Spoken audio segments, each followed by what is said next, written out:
SL Chop Shop ඉතින් ලංකාව විතරක් නෙමෙයි මුළු ලෝකෙම රෙයා වාහනයක් බලමුද? ඒ තමයි Peugeot J-Top.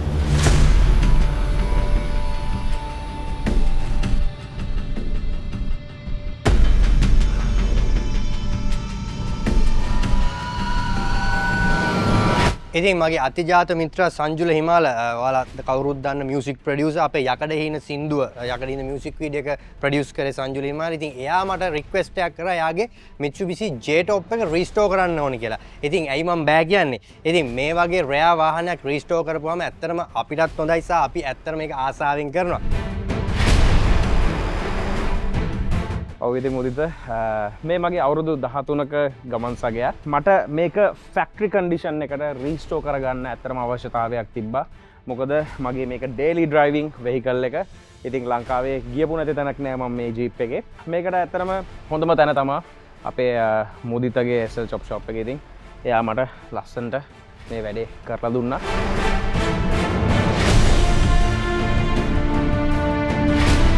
ඇත්තටම අපි මේ වාහනේ රීස්ටෝර් කරේ හරිම ෆීල් එකකින්. මොකද Peugeot J-Top කිව්වම ලංකාව විතරක් නෙවෙයි ලෝකෙත් අඩු වාහනයක්. ඒ කියන්නේ දැක ගන්න අඩු රෙයා වාහනයක්.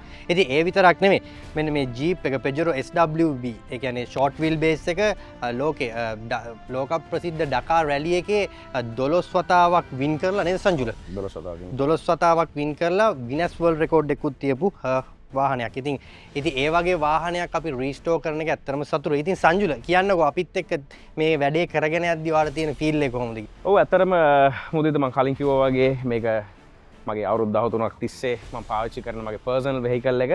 ඉතින් මම වාහන කිව්වා පාවිච්චි කරලා තියෙනවා. ඒත් මේක ගොඩාක් යුනික් වුණා. ඉතින් කලින් මුදිත කිව්වා වගේ මේක short wheel base Peugeot MK2 එකේ ආව canvas top J-Top කියන මොඩල් එක. ඉතින් මේක ගොඩක් යුනික් වාහනයක්, රෙයා වාහනයක්. ඉතින් මම ගොඩක් ආසයි මේ වගේ රෙයා වාහන වලට. ඉතින් මේක ගොඩක් ස්පෙෂල් වෙන්නේ ඇත්තටම මේකේ තියෙන ස්ටයිල් එක, බොඩි ස්ටයිල් එකට මම ගොඩක් ආසයි. ඉතින් අපි බලමු මේ J-Top එක කොහොමද අපි රීස්ටෝර් කරේ කියලා.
ඇතරම් මේක වැඩිපුර අපි කරලා තියෙන්නේ මුදිත අපි කතා වුණ හැටියට අයින්මෑන් 2 ඉන්ච් ලිෆ්ට් කිට් එකක් අපි ප්ලේස් කරලා තියෙනවා. ඒ වගේම අපි ස්ටීල් රිම්ස් දාලා ඉවරලා මේක පොඩ්ඩක් අපි 4x4 capabilities අපි වැඩි කරන්න හදලා තියෙනවා. ඉතින් මම මුදිතත් එක්ක කතා කරලා පොඩ්ඩක් අපි ඒ අප්ග්‍රේඩ් එකට ගියා. ඉතින් ඒ අරෙන්ඩ මේකේ හැමදේම ස්ටොක් ෆැක්ටරි එකෙන් එන විදිහට එක් කන්ඩිෂන් එකටම මේක ඒ තත්ත්වෙන් තියෙනවා.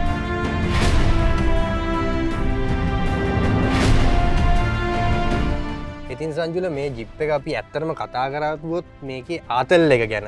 එකන මේකේ තියෙන්නේ අර 4DR6 වල වගේ අර අපි කලින් වීඩියෝ කරලා තියෙනවා දැකලත් ඇති අර ඇරගෙන ඔක්කොම ඕපන් ටොප් ඕපන් කරගෙන යද්දි ඒකේ වෙනම ෆීල් එකක්. මොකද අපි පරිසරයත් එක්ක බැඳෙනවා. ඉතින් ඇඩ්වෙන්චර් බේස් වෙහිකල් එකක් වාහනයක්. ඉතින් මේකේ ඇත්තටම මේකේ අපිට සන්රූෆ් එක ඉලෙක්ට්‍රික් සන්රූෆ් එක තියෙනවා කැනපි මොඩල් එකක්. ඒ වගේම පිටිපස්ස සහ කැනපි එකත් ඇත්තටම මැනුවලි අපිට අරින්න පුළුවන්. හොඳටම අපි ඒක ඔයාලට පෙන්නන්නම් දැන් ඔයාලට මේ වීඩියෝ එකේ. ඔන්න ඔය විදිහට මේක හොඳටම කන්වර්ට් කරගන්න පුළුවන්.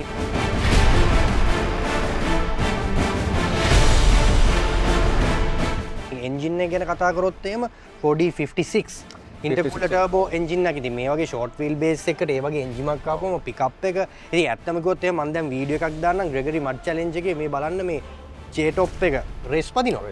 ඔව්. ඉතින් මාරම පර්ෆෝමන්ස් එකක් තියෙනවා ප්ලේස් කරන ජීප් එකක් ඒ J-top Mitsubishi. ඉතින් මේකේ තියෙන්නේ අර 4DR6 වල වගේ මාර ෆීල් එකක් තියෙන. මම අර කලින් කිව්වත් වගේ කැලේ යද්දි බීච් එකේ යද්දි මේ ඔක්කොම ඕපන් කරන් යාළුවෝ සෙට් එකක් එක කැම්පින් යන්න එහෙම කියාපු වාහනේ. ඉතින් සංජුල අපි සංජුල ගැන කතා කරොත් එහෙම සංජුල ගොඩක් වාහනත් එක්ක ඒ කියන්නේ මටත් සංජුලව එකතු වුණේ මේ වාහනත් එක්ක. මේ වාහනත් එක්කම තමයි අපි සම්බන්ධ වුණේ.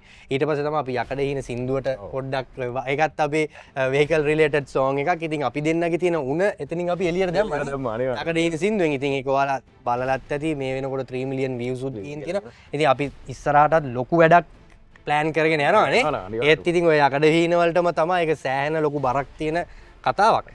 true story එකක් එක්ක යන කතාවක්. ඉතින් ඒ වගේම ඉතින් සංජුල ගැන කිව්වොත් එහෙම සංජුලට තිබ්බ මාර වාහන කලෙක්ට් එකක්.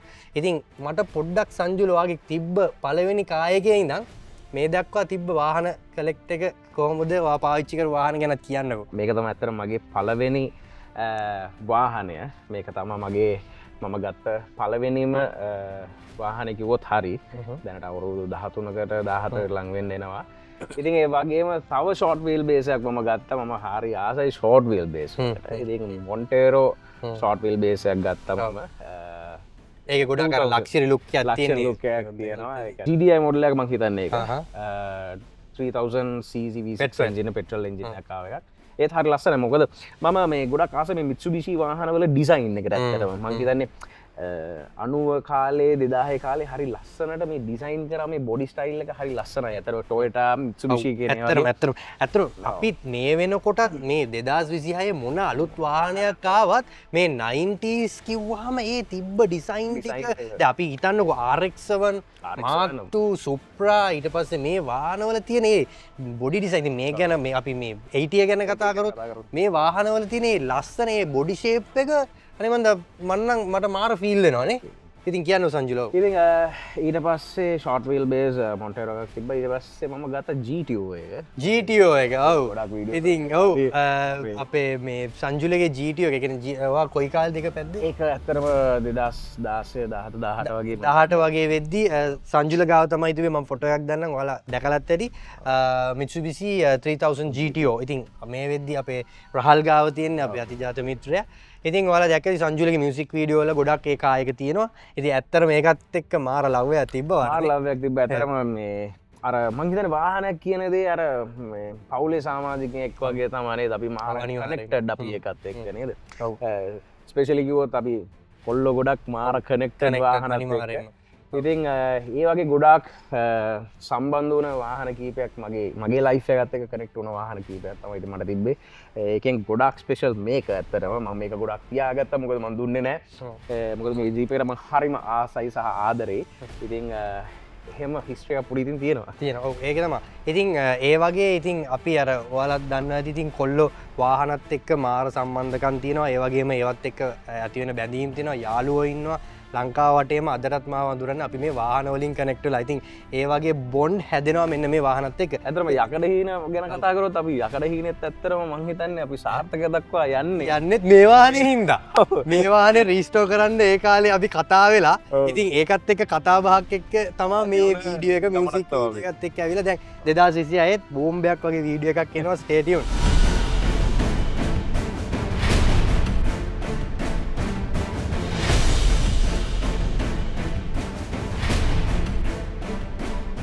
ඉතින් සෑන කාලයක් මුදලක් ධනයක් වියදම් කරලා අපි ඉවර කරපු වැඩේ අද සංජුවලට අපි බාර දෙනවා. ඉතින් මේ රීස්ටෝරේෂන් එකක් කිව්වම මේක ආර්ට් එකක්. ඉතින් ගොඩක් කට්ටිය අපි කමෙන්ට් සෙක්ෂන් එකේ දානවා මේ වාහනයට කොච්චර වියදමක් ගියාද කියලා. සා කාලයක් ගියාද. ඇත්තටම රීස්ටෝරේෂන් එකක් පටන් ගත්තී දැන් මට ගොඩක් කට්ටිය මැසේජ් දානවා මේ මගේ වාහනේ තියෙනවා මේකට කොච්චර කාලයක් යයිද මුදලක් යයිද කියලා නේද සංජුල? ඇත්තටම මේක ආර්ට් එකක්. ආර්ට් එකකට ඇත්තටම අපිට මිලක් නියම කරන්න බෑ. ඒකට යන කාලයක් නියම කරන්නත් බෑ. සමහරට ඉක්මනට ඉවර කරන්න පුළුවන්. සමහර මේ වගේ රැයා වාහනයක් විශේෂයෙන් හදද්දි බඩුවල ලැග් එකක් එනවා. ඉතින් ඒ ඉවසීම අනිවාර්යයෙන් මේ වගේ රීස්ටෝරේෂන් එකක් කරද්දි අපේ ඉවසීම තියෙන්නත් ඕනේ. අපේ කස්ටමර්ගේ ඉවසීම සෑහෙන්න තියෙන්න ඕනේ. ඉතින් සංජුල වා ඒක හොඳටම දාන්න පොඩ්ඩක් කියන්න ඔය ගැනත්. ඇතරම මුද්ද කිව්වාගේ රීස්ටෝරේෂන් එකට පටන් ගත්තහම ඒක කොතනින්ද ඉවර වෙන්නේ කියලා කියන්න බෑ. ඇත්තට මේ ස්පෙෂලි රැයා වාහනයක් ගත්තහම ඒක ඉවර වෙන තැන අපිට හරියට මෙන්න මෙතනයි කියලා ඉවරලා මෙන්න මේ ගානින් අපිට ඉවර වෙන්න පුළුවන් කියලා කියන්න අමාරුයි. මොකද රීස්ටෝරේෂන් එක කියන්නේ අපි ඇනේටම ගලවනවා නේද? අපි ඒක ඒ හැම අංශු මාත්‍රයක් දක්වාම බලනවා. එතකොට ඉතින් ඒකට අර අපිට දාන කැපවීම ඊට පස්සේ අපි සමහරට ලංකාව ඇතුලේ මේ වාහනවල බඩු නැහැ. අපි පිටරටින් ගෙන්නන්න ඕනේ. ඒතකොට ඒවට කාලයක් යනවා. ඉතින් end of the day අපිට මේ වගේ output එකක් ගන්න පුළුවන්. ඉතින් ඒ වගේ හොඳ quality බඩු දාලා වැඩේ ඉවර කරගත්තා. right. ඉතින් මම හිතනවා ඔයාලා මේ වීඩියෝ එක බලලා සෑහෙන දැනුමක් ගත්ත ඇති කියලා අපි හිතනවා. ඉතින් අපිට පුළුවන් උපරිම අපි මේ මට්ටමින් කරා. අපෙත් අඩුපාඩුවක් තියෙනවා නම් ඔයාලට කමෙන්ට් සෙක්ෂන් එකේ දාන්න පුළුවන්. අපි කැමතියි අපේ අඩුපාඩු හදාගන්න. ඉතින් මේක ආර්ට් එකක්. මේක අපි ඔක්කොගේම දැනුමත් එක්ක ඉස්සරහට යන්න ඕනේ. මම ඉස්සර කරපු විදියට නෙවෙයි රීස්ටෝරේෂන් දැන් කරන්නේ. දැන් කරන විදියට නෙවෙයි සංජුල ඉස්සරහට කරන්නේ. තාක්ෂණයේ දියුණු වෙනවා, ඔටෝමොබයිල් ෆීල්ඩ් එක දියුණු වෙනවා. අපි ඔක්කොම එකට ගමනක් යමු. ඉතින් thank you very much video එක බැලුවට සංජුල. ඉතින් ඔයාලා අද වාහනේ බාරයි. ජය මචං.